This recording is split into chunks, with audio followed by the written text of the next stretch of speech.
Question number 30. Consider a planar wire loop as n-sided regular polygon in which r is the distance from the center of the vertex. If the steady current I flows through the wire, the magnitude of the magnetic field at the center of the loop is. So here n-sided polygon means up to here you can draw up to the n face, like that you can just draw the n-sided polygon. So here the each polygon the vertex is the R. So this is a problem we are going to solve now. In the next page, what I am going to do, I am going to choose the only one side of the polygon, then making it's looking like a triangle. Then we are going to solve this problem. Then the problem would be simple. First, we need to draw the end-sided polygon, but it is impossible to draw it here. What we are going to do? Suppose if you are just having the polygon, we are going to taking one of the side of the polygon. Suppose consider this is a one side of the polygon. Polygon means it is having n-sided face.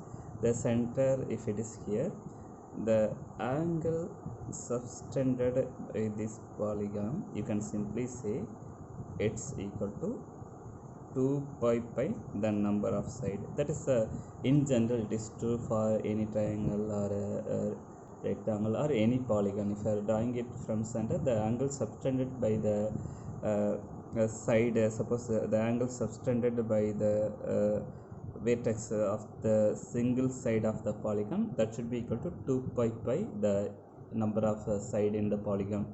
So this is if you are taking in general, this is a distance r, the angle is here it is alpha, this is also alpha. So you can in general say this is a theta 1, this is a theta 2. Now what in our question they are saying, the steady current flow through this polygon. You can make this polygon, it's a complete manner. So you can draw it here, then draw it here, then up to n side you can draw. So the current I is flowing through this polygon. You can say the current is I throwing in the clockwise directions. So already we have solved the electrostatic problem. We are going to take the solution from the magnetostatics problem. Yes, we are going to take the current carrying element. The current carrying element will produce the circulating magnetic field. The magnetic field at the at the distance r from the center of the wire, that should be equal to, from the Biot-Savart law, that will given us mu naught n times I divided by 4 pi the r from the center, the distance is r, so r times sine of the theta 1 here theta 2, the because this side a vertex is subtending angle to the center line, it's a theta 1. B vertex line to the this is to the center line, it is subtending angle theta 2. So first sine theta 1 plus sine theta 2. This is a answer we can derive. So this is the answer we are going to write now for this polygon. So here theta 1 theta 2, you can in general say that theta 1 that should be equal to, this is a 90 degree. If you are taking this right angle triangle, so the theta 1, it will be actually in general the summation of all the three angles should be equal to 180 degree inside any right angle. So here if you are thinking this is a theta 1 plus alpha plus this is an angle right angle pi by 2, it should be equal to pi, that means 180 degree. So you can say theta 1 equal to or alpha equal to, so suppose pi minus pi by 2 minus alpha, or else theta 1 you can say it's a pi by 2 minus alpha. This is a theta 1. Similar manner you can derive the theta 2 also. Theta 2 you can derive, it's also pi by 2 minus alpha. Because it's a polygon side, the angle should be equal. Here also the angle subtended by the 2 point at the side of the end points of the side of the polygon to the center, that will be equal angle. This is also alpha, here this is also alpha. So this theta 1 should be equal to the theta 2. It's pi by 2 minus alpha, pi by 2 minus alpha. If I substitute here, it will be equal to mu naught n times I 4 pi r sine of, so here sine of you can say theta 1 plus theta 2, theta 1. So here theta 1 is pi by 2 minus alpha, so you can make the different bracket. So pi by 2 minus alpha plus sine of theta 2 also pi by 2 minus alpha. We know that from the trigonometry, sine of pi by 2 is 90 minus theta, it's a cos theta. So this is a b, not actually theta 1, b equal to the magnetic field at the center O, mu naught En times I 4 pi, the small r is this side.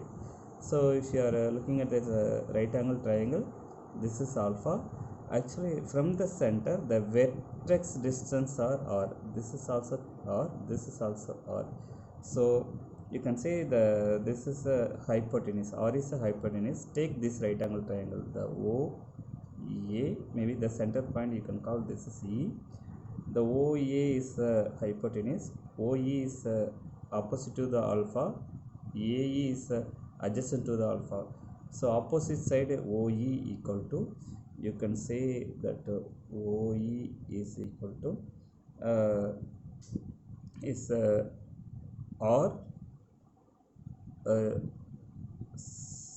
sine alpha. Then adjacent side AE we don't want, because AE that should be equal to R cos alpha. In general it's true for all the right angle triangle. This OE is nothing but the small r, that means the OE is the distance from the center of the side to the center of the polygon. So here then the small r can be replaced by r cos alpha, capital R cos alpha. So we know the sine of pi by 2 capital R sine alpha here. So you can just don't do any mistake, it's a sine alpha. So here sine of pi by 2 minus alpha, it's a cos alpha, plus sine of pi by 2 minus alpha, again it is cos alpha. So if you look at this one, the magnetic field should be equal to mu naught n times I times 4 pi or sine alpha, cos alpha plus cos alpha 2 cos alpha divided by 1 to the 2, 2 to the 4, sine cos by sine, it would be tan alpha. So B would be equal to mu naught ni 2 pi r cos by sine, it's a cot of alpha, but we want to know what is alpha in terms of the n polygon. So alpha here is nothing but we know alpha, because theta 1 equal to theta 2. In general you can say the theta 1 is equal to theta 2. Already we know that the angles subtended by the any 2 points of the side, any extreme point of the one side, it will be equal to 2 pi by n of polygon side, n side polygons. So it would be equal to see here the angle subtended by the 2 extreme point of the side, the angle subtension at the center should be equal to 2 pi by the n is the side, number of sides in the polygon. So you can say that this theta 1 equal to theta 2, it's a 2 pi by n for the total angle. If you are divided it by this is a capital theta, you can call this is a capital theta. So capital theta equal to theta 1 plus theta 2, capital theta equal to 2 pi by n theta 1 equal to theta 2, so you can call 2 theta 1 or 2 theta 2. If you are dividing cancelling these two, it will give the theta 1 or theta 2, that will be equal to pi n.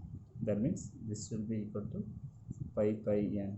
So then you can easily write what is our the it's a cos by sine, it's cot.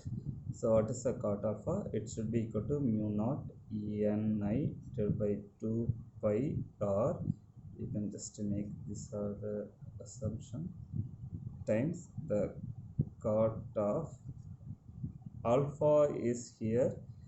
uh, Here you can write the alpha is equal to theta 1 minus pi by 2, or pi by 2 minus theta 1, or alpha equal to pi by 2 minus theta 2. You can write anyone because theta 1 is equal to theta 2 equal to pi by n. So here you can write pi by 2 minus theta 1 theta 2 equal to pi by n. So cos of 90 minus theta, so cot of 90 minus theta, it would be equal to mu naught ni 2 pi r. Cot of 90 minus theta, it would be equal to tan theta. The tan theta here it's a 90, it's theta, tan of pi by n. So hence the given and the given option, the fourth one is the right answer, because it's involving sine, but tan not 2 pi pi, it's a pi n. This is the right answer.